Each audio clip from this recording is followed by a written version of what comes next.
You will hear a woman booking a room for a party at a community centre. First, you have some time to look at questions 1 to 4.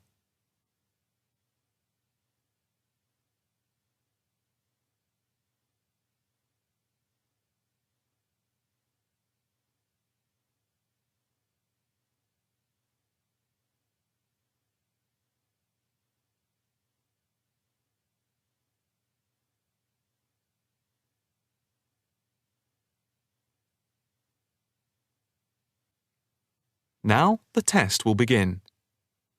You should answer the questions as you listen, because you will not hear the recording a second time. Listen carefully and answer questions 1 to 4. Hi, good morning. My name's Pete. How can I help you? Hi, my name's Maria Lincoln.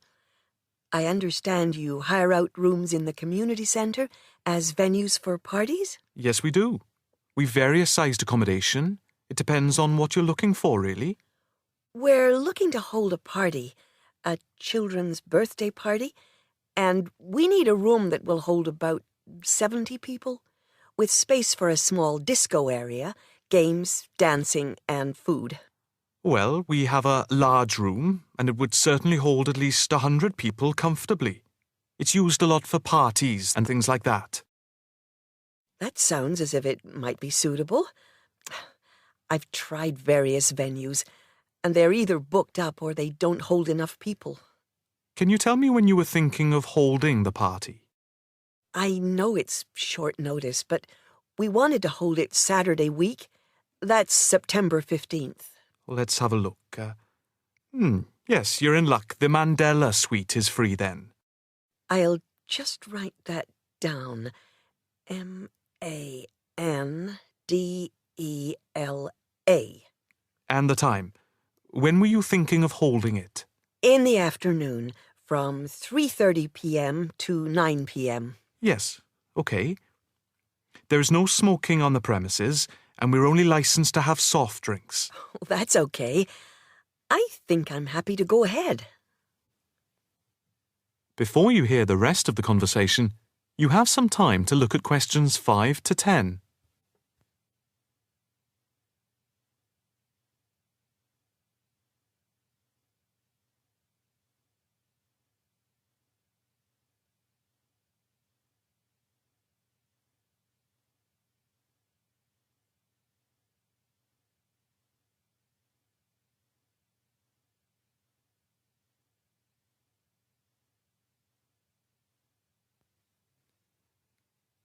Now listen and answer questions 5 to 10.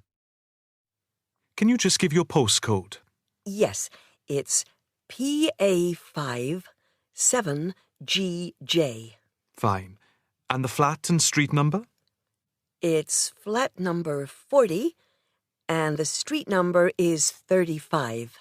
Okay, so that's flat 40, 35 Beaches Street. Yes, that's right. And a contact number?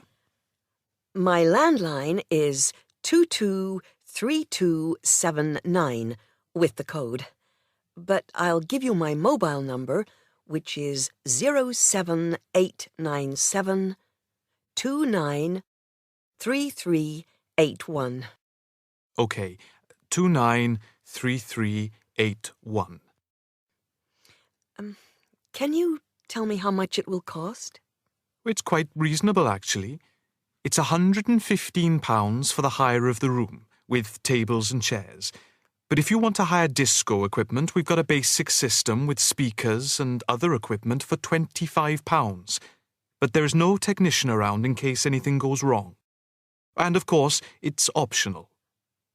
That would save us carting something from home, but maybe we should bring a spare sound system just in case. We've never had any problem with the system, but you might not want to take any chances. What about catering? Well, we had thought of getting everyone bringing something. We have someone who can do catering for £9 a head, including the cake if required. That's handy, but it's a lot as we have a fairly tight budget. So, you want to go ahead with the booking? Yes, certainly. OK. I need to take a deposit of £30, which is refundable. The balance needs to be paid 2 days before the event at the latest. Fine. You can cancel up to 2 days before, but after that you lose the deposit.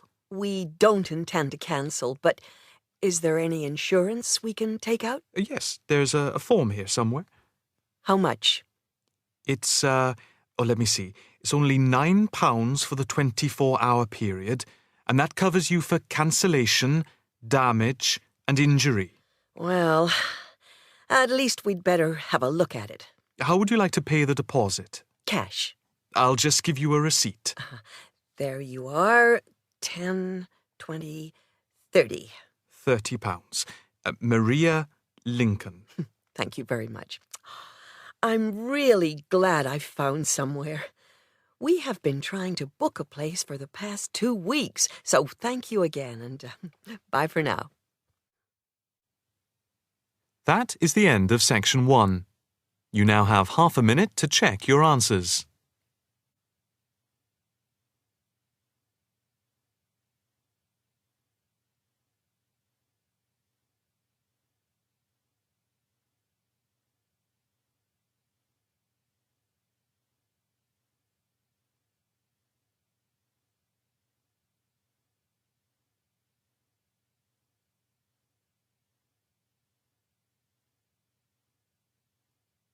Now turn to section 2.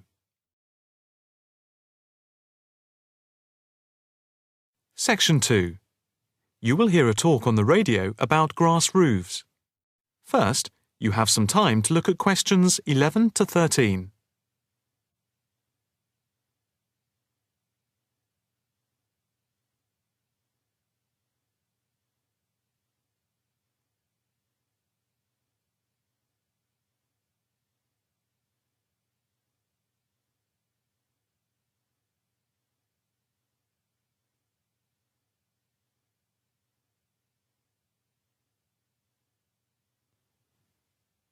Now listen carefully and answer questions 11 to 13. And now it's straight into the Eco Hotspot for today's programme. We are in fact going to look at an intriguing trend in recent years in the world of eco-friendly developments. There has been a constant stream of new green products coming onto the market for the environmentally conscious. A new departure, which I feel needs greater attention drawn to it, is the increasing interest in grass roofs.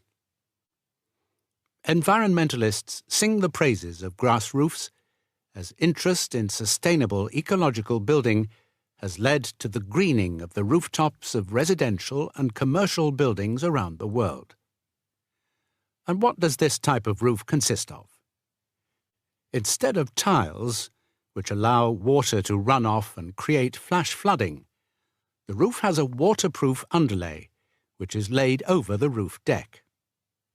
This waterproof layer is then covered with layers for insulation and drainage. Then, on top of the insulation and drainage layer, is added a final layer of soil or crushed stones for the plants and/or grass to grow on. The roof can be planted with wildflowers to add colour and life to your rooftop. Before you hear the rest of the talk, you have some time to look at questions 14 to 20.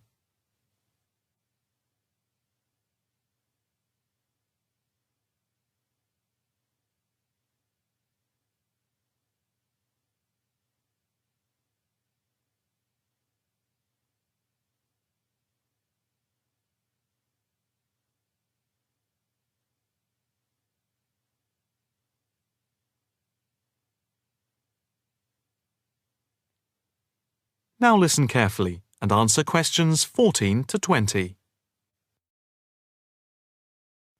As for the benefits of grass roofs, in spring and in summer they're very pretty as flowers spring into bloom. Moreover, in summer, grass roofs are of particular benefit in cities because they keep any building cool by reflecting the sun's rays. In winter, the grass roofs insulate the building, helping to prevent heat loss.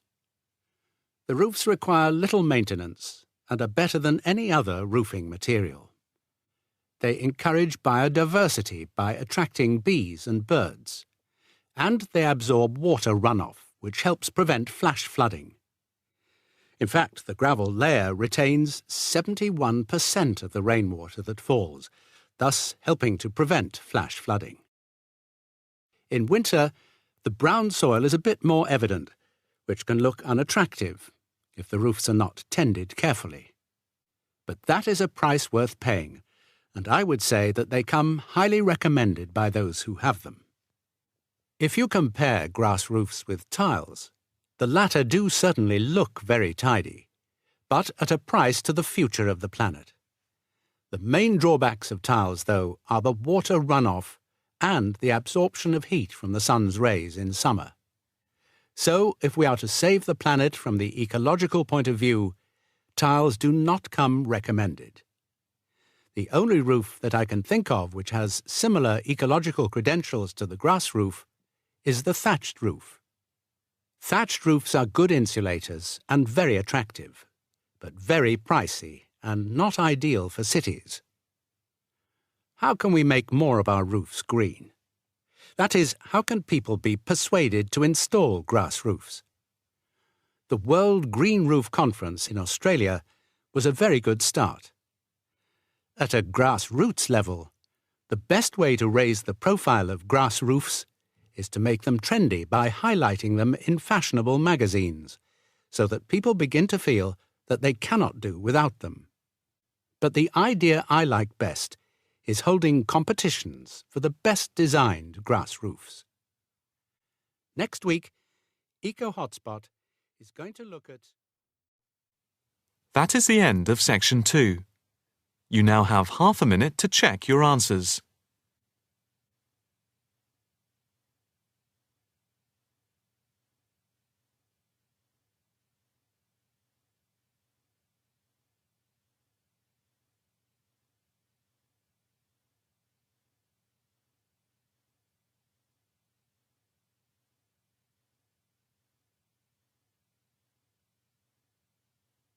अगर listening के साथ साथ आप speaking की भी practice करना चाहते हैं तो हमारी अपनी एप्लीकेशन है बेबी कोड आइल्स, प्लीज डाउनलोड करो।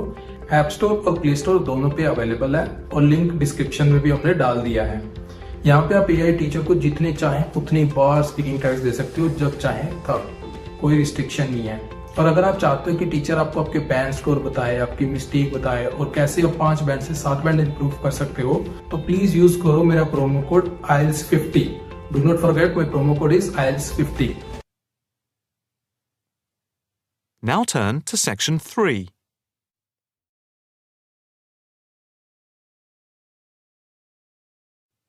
Section 3. You will hear a student talking to her tutor about a presentation. First, you have some time to look at questions 21 to 23.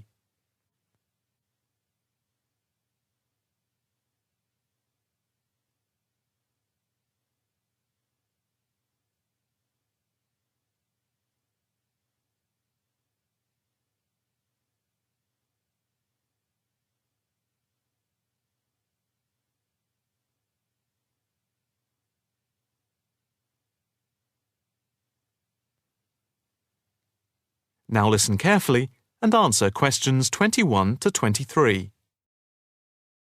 Excuse me, Dr. Owen, Oh, hello, Karen. Have you got a few moments? Yeah, sure. How can I help you? Well, I've had difficulty finding data on the original question, and I was wondering if I could change my paper to Investment in Knowledge, comparing some European countries with the United States, and then with others throughout the world, including the OECD average. I found lots of data by way of graphs, etc. Where did you get the data from? From various sources, books and journals. How are you going to present the material? I am going to use the electronic whiteboard as suggested and do a blend of graphs, pictures, text and podcasts to illustrate my presentation. It sounds very impressive. Yes, let's hope the whiteboard works. But I'm also going to have a PowerPoint presentation for a backup, just to cover myself. A backup is a good idea, but it's a lot of work doing everything twice. It is, but at least I'll have experience of both. Before we talk about how to use the data I've selected, could you give me the names of a few websites I should look at for more specific background material? When you type in anything to do with knowledge, there are millions of sites listed.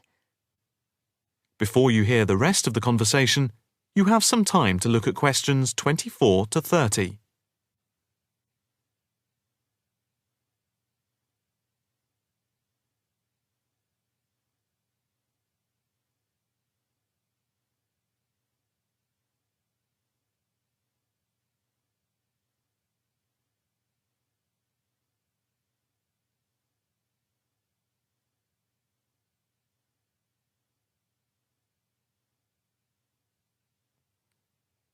Now listen carefully and answer questions 24 to 30.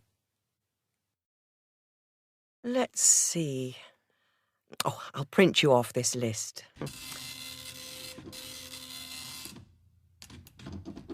Oh, there we go. Right. Do I really need to study everything on these? No, I suggest there are 5 or 6 you can look at. The one you have to go through is the IT department section on the university site, which is www.kmul.org. It has articles by all of us in the department and has links to useful information, so I think it is essential to look at this. OK, I've already been on it, but I'll tick that one as a must-read. And there's a site which is hosted by Pollock. It's investmentit.com. All you need to do is to skim the abstracts of the articles on the site. They'll give you a general idea about the effects of investment in knowledge. Yes, that sounds good. It cuts out having to read everything. What about this one? knowledgejournal.com. If I remember, it's not that useful. I would say that there are very few things that you need to read there. Then there's itknowledgereview.com.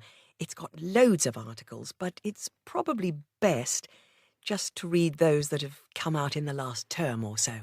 Do you have to subscribe? No, it's free from the university library. And another free journal online is itonline.com. I wouldn't say it's essential to read it, but it is beneficial. And so I think it is worth a look. If you think it's useful, there is no harm in looking at it. But nationalstatistics.com is worth looking at and trying out the links that it gives. I think these are probably enough to be getting on with. I think so. There's another thing I want to ask about. How much material should I use in my presentation? Avoid crowding the screen. If you have lots of information at one time, people will not be able to follow it and will just switch off. That's worth remembering. I've been in lectures where there was too much detail on the screen and it was impossible to read quickly. But what about visuals? Do you think it's okay to mix visuals and text? Visuals are very useful, but they must be relevant, or else people will get confused about what they mean and why they are there, and they won't pay attention to what you are saying. So be careful. From what I can see, you have the makings of a very good presentation. Thank you. That is the end of section 3. You now have half a minute to check your answers.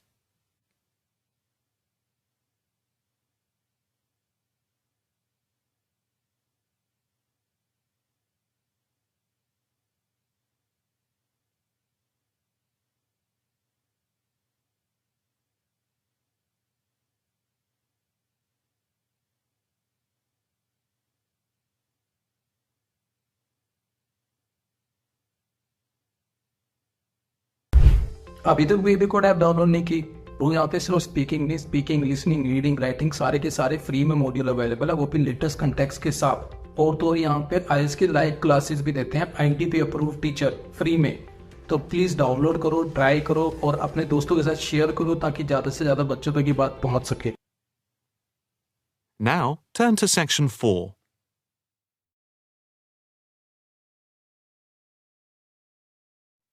Section 4. You will hear a talk on the work of a printing department at a university. First, you have some time to look at questions 31 to 40.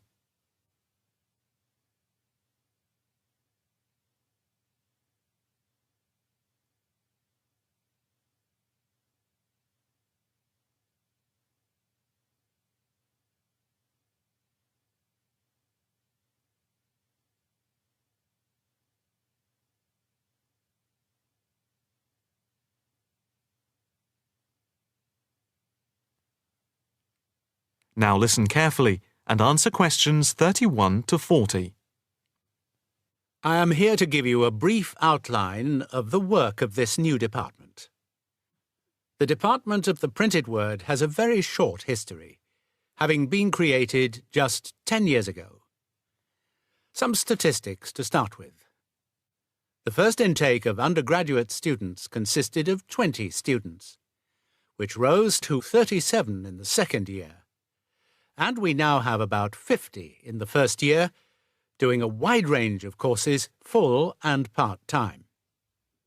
We have a thriving research department, with 17 students on the taught MA course and 7 students doing research full-time.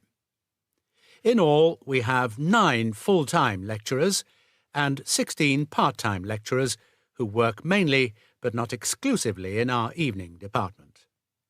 Of the total student body, approximately 21% are from outside the country, a number which has been increasing steadily over recent years.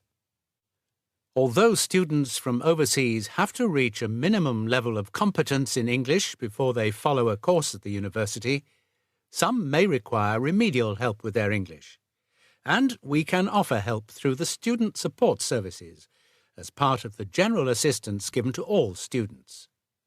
For home students, both graduate and undergraduate, there are bursaries to help with travel and accommodation, for which I would advise you to contact Mrs. Riley at the end of this session. Increasingly, we are forging external links with organisations in the publishing world, and we have been very fortunate in that we have received money to sponsor not just various students within the department, but also technicians and lecturers. Each year we hold a series of lectures which are given by external speakers in the world of printing and the media. The series of workshops that you see around you have been built thanks to a very generous donation which has allowed us to develop our facilities for bookbinding and restoration. Now, the main work of the department relates to teaching the mechanism of printing. And as most printing is now so highly technological, all our students have to be computer literate. For those of you who are interested in taking a module in this department from another department, and who feel that you may not have the necessary computer skills, don't let the technology put you off. We have a number of specialist technicians who can support and deliver crash programs in the computing technology required. As long as you can switch on the computer, you are halfway there. We have what can only be called state-of-the-art facilities, especially for those wishing to move into the publishing world, working not just as printers, but also in editing, page design, layout, and bookbinding. With the extensive facilities we have for book restoration, some of our former students are now employed as expert book restorers and conservationists, skills which were once almost dying out. In the display, you will notice samples of work on book cover design, and as well as having all the necessary computer programs for dealing with printing, we have some old printing presses. Despite being largely a modern department, we do have an increasing interest in research into the history of the printed word, ranging from early European to Chinese and Japanese printing techniques. We have in fact some very well-known experts on early printing in Europe in the 15th and 16th centuries. If this area appeals to you, you can talk to Dr. Fred Clare afterwards. From China, we're lucky to have as a visiting lecturer Dr. Yu, who is an authority on early Chinese manuscripts and printing machines. If you're thinking about doing a module with us, or you are interested in doing research after you have finished your first degree, the person to talk to is Professor Clarkson, who will be able to give you all the details. For postgraduate research, you should really be thinking about applying now, even though we are only in December, as the department now attracts large numbers of people, and we always have many applications for each research position. That is the end of section 4. You now have half a minute to check your answers.